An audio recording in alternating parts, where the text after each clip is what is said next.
Well, tonight we share with you the stories of some of the first black lawyers from our area and the struggles they faced. We're also speaking with a living attorney who made history right here in Montgomery over 50 years ago. Reporter Kay McCabe has the story.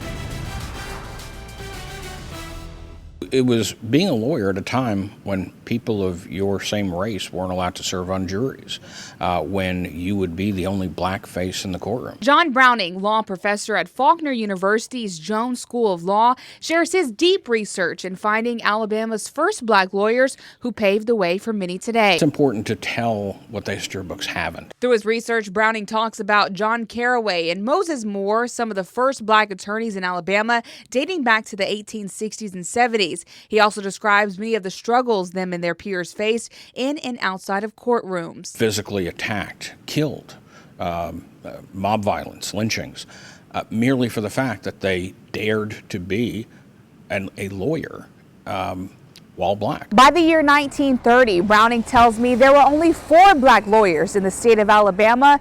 That same year, a young man was born and later on would change that narrative. We now know him as civil rights attorney Fred D. Gray. I decided that I was going to finish college at Alabama State, go to somebody's law school, finish law school, take the bar exam, pass the bar exam, become a lawyer, and destroy everything segregated I could find. Gray went on to represent Rosa Parks after her arrest for refusing to give up her seat on a Montgomery bus, which would lead to many other civil rights cases that earned national spotlight. He says he was committed to making a change. If you look back over these 67 years that I've been practicing, I think I have been able to make some contribution toward helping to change the conditions in this nation. Browning says though lawyers like Gray and Thurgood Marshall have shown black attorneys are needed in courtrooms, there's still more work to be done to better diversify the justice system. The percentage of black lawyers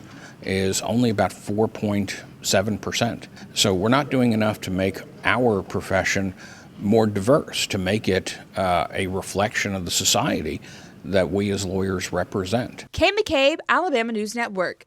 Thank you, Kay. And Browning says the U.S. justice system still has a long way to go when it comes to equality. Last week, President Joe Biden nominated the first black woman to the Supreme Court, Ketanji Brown Jackson, and said it's time that we inspire all young people to believe that they can one day serve their country at the highest level.